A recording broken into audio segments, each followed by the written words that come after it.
नाज़रीन, मदई मावा के अहम ख़बर ॾींदा हलूं त गवर्नमेंट डिग्री कॉलेज मदई में कॉलेज प्रिंसिपल प्रोफेसर एजाज़ अहमद खोखर जी मेज़बानी में सिंधी कल्चरल डे के हवाले से एक शायान शान तकरीब मुनाकिद कई वई।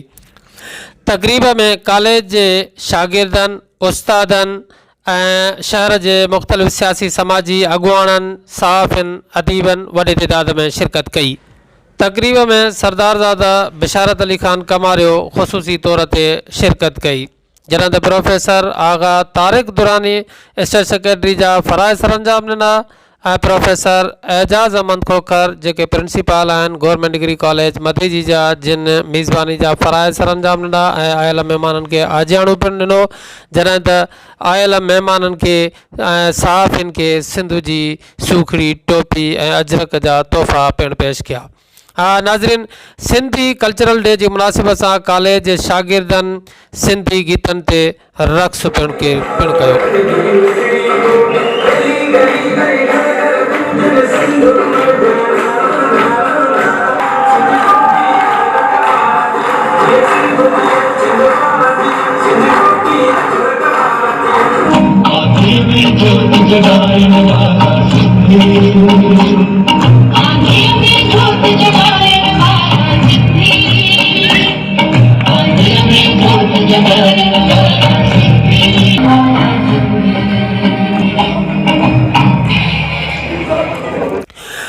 जी नाज़रीन, इन वक्त जेका गवर्नमेंट डिग्री कॉलेज मदई में प्रिंसिपल प्रोफेसर एजाज़ अहमद खोखर जी मेज़बानी में सिंधी कल्चरल डे की मुनासिबत से तकरीब थी रही है।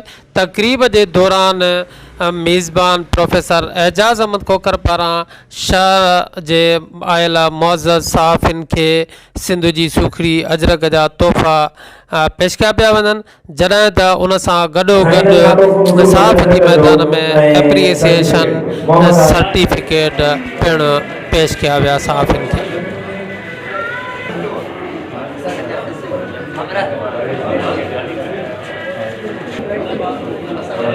अजरक जो तोहफ़ो ऐं सर्टिफिकेट जो तोहफ़ो हुसूल परवेज़ अहमद जो कयो। नवीद अहमद दल, रिपोर्टर धरती न्यूज़ मदई।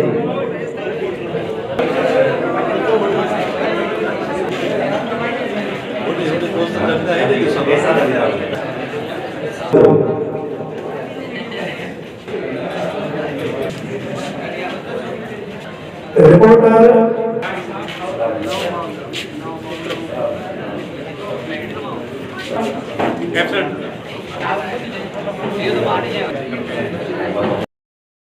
साइंस खातो को हुसूल मैनेजमेंट जो ऐं सर्टिफिकेट मोहम्मद आज़म।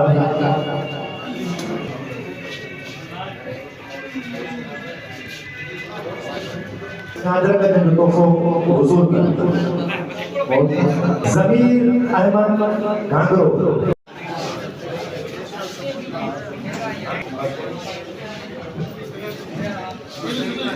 जी नाज़रीन, इन वक्त तकरीब में जिन कॉलेज शागिर्दन मुख्तलिफ़ टेबलोज़ या स्पीचेस या मुख्तलिफ़ सूरत में जेके परफॉर्मेंस ॾिनी, उन्हनि के कॉलेज पारां आयल महिमाननि जे हथारां सर्टिफिकेट एवॉर्ड ॾिना पिया वञनि।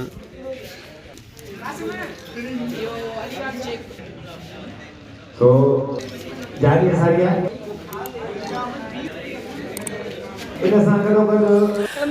जी नाज़रीन, ही अवां जेके लाइव मनाज़िर ॾिसो था, ये गवर्नमेंट डिग्री कॉलेज मदई में थियल सिंधी कल्चरल डे की मुनासिबत से तकरीब के दौरान मुख्तलिफ़ सेगमेंट में पेश किया पिया वञनि। हिन वक्त कॉलेज जो प्रिंसिपल प्रोफेसर एजाज़ अहमद खोखर आयल महिमाननि खां जेके कॉलेज जो लॉन है पार्क है उन्हनि में शजरकारी मुहिम के सिलसिले में बूटन जो इफ्तिताह कराए रहियो है। जो त्यौहार है ये असां पंहिंजी रिवायतन के ॿीहर याद करने की कोशिश कर रहा हूँ। अज दुनिया में जो तमाम घनी जो डेवलपमेंट अची हुई है, दुनिया में तमाम घनी तब्दीली अची हुई है। असांजा नौजवान जेके आहिनि उहे मोबाइल फ़ोन इस्तेमालु करनि था, इंटरनेट इस्तेमालु करनि था, मगर सची ॻाल्हि इहा आहे त उहे पंहिंजी रिवायतनि खां तमामु दूरि हलिया विया आहिनि। हुननि खे सिंधी टोपी जी, सिंधी अजरक जी अहमियत जो को अहसासु कान्हे, छो त हुननि जे मथां हिन टाइम जेको आहे फॉरेन कल्चर जेको आहे उहो हावी थी वियो आहे। तो अॼु जो जेको प्रोग्राम आहे इनखे जेको आहे मल्हाइण जो मक़सदु इहो आहे त पंहिंजे नौजवाननि खे सिंधी टोपी अजरक जी अहमियत खे उजागर कजे ऐं उन्हनि खे इहो ॿुधायो वञे त असांजी शनाख़्त जेकी आहे इहो सिंधी कल्चर या सिंधी तहज़ीब आहे जेके असांखे जेको आहे पूरी दुनिया में ॿियनि क़ौमनि खां मुमताज़ बणाए थी। मां प्रोफेसर शाह दाऊद पोटो इन हवाले सां चवंदुसि त हीअ धरती सचल जी आहे, सामीअ जी आहे, भिटाईअ जी आहे। हिन धरतीअ सां प्यारु इश्क़ु रहंदो, बशर्ते कि इन में थोरी सच्चाई घुरिजे, ईमानदारी घुरिजे। स्टूडेंट खे घुरिजे त पंहिंजे मक़सदु मतिलब जे लाइ न पर तालीम जे हवाले सां बि इहे ॾींहं उजागर करणु घुरिजनि, जीअं ज़हनी तरह उन्हनि जी जेकी आहे एप्रोच वधे ऐं हर उन प्लेटफॉर्म ते लड़ी सघनि जेको उन जे लाइ सुठो साबित थिए। महिरबानी। सभ खां पहिरियों त तव्हां सचाई न्यूज़ ऐं उन जे पूरी टीम खे लखें करोड़ें वाधायूं हुजनि, जन 3 डिसंबर जे हवाले सां जेको असांजी सिंधी प्रिंट ऐं इलेक्ट्रॉनिक मीडिया जे लाइ कल्चर जो ॾिहाड़ो मल्हाइण जे लाइ ॾींहुं मुक़ररु कयो वियो हुयो।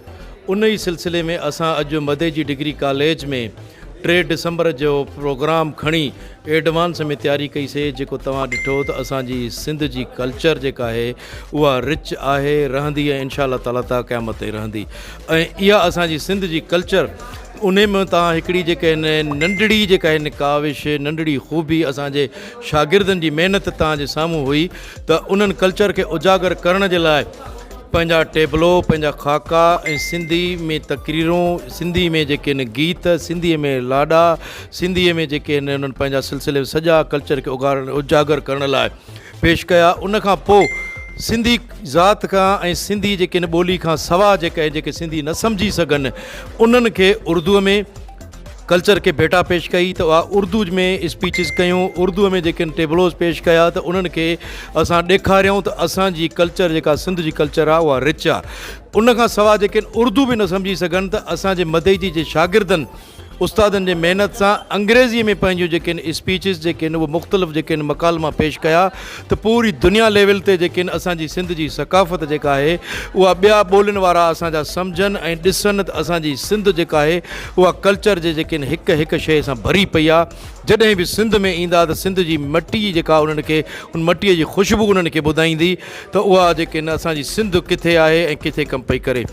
इन ई सिलसिले सां असां सिंधी प्रिंट ऐं इलेक्ट्रॉनिक मीडिया सां सहकारी तौर जेके आहिनि 3 डिसंबर जो प्रोग्राम एडवांस में कयोसीं ऐं धरतीअ सां मोहबत ख़ातिर तव्हां सभिनी चीफ गेस्ट जेको हुयो उन्हनि सां गॾु चीफ गेस्ट अॼु असांजो हुयो सरदारज़ादा बिशारत ख़ान कमारियो साहब। उन्हनि सां गॾु असांजा जेके प्रिंट इलेक्ट्रॉनिक मीडिया जा जेके दोस्त हुया उन्हनि सां गॾु धरतीअ सां जेको आहे असां मोहबत जो पैगाम पहुचाइण लाइ, धरतीअ सां असां मोहबत ॾेखारण लाइ असां पंहिंजे कॉलेज में शागिर्दनि, उस्तादनि, चीफ गेस्ट, प्रेस जे दोस्तनि, नॉन टीचिंग स्टाफ मोहबत ॾेखारण लाइ असां जेके आहिनि वणनि जो जेके आहिनि उहो बि जेके आहिनि पौधा पोखियासीं, असां वण पोखरायासीं। तव्हांखे सभिनी खे जेके आहिनि उहा शइ ॾिठी त असां धरतीअ सां मोहबत हीअं बि कयूं था ऐं धरतीअ सां मोहबत आहे, धरतीअ सां मोहबत रहंदी ऐं इंशा अल्लाह ताला ता क़यामत ताईं जेके आहिनि असांजे मदईजी जे थ्रू जेको आहे सिंध धरतीअ सां मोहबत रहंदी ऐं कल्चर बि असांजी उहा गॾु गॾु पई हलंदी।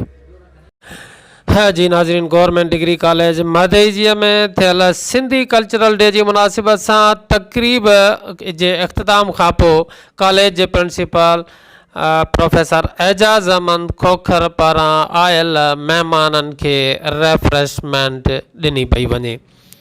जी नाज़रीन, ही अवां पराए रास जेके मनाज़र ॾिसी रहिया आहियो, ही जेके तक़रीब में आयल महिमान आहिनि उन्हनि खे कॉलेज पारां रेफ्रेशमेंट ॾिनी पई वञे।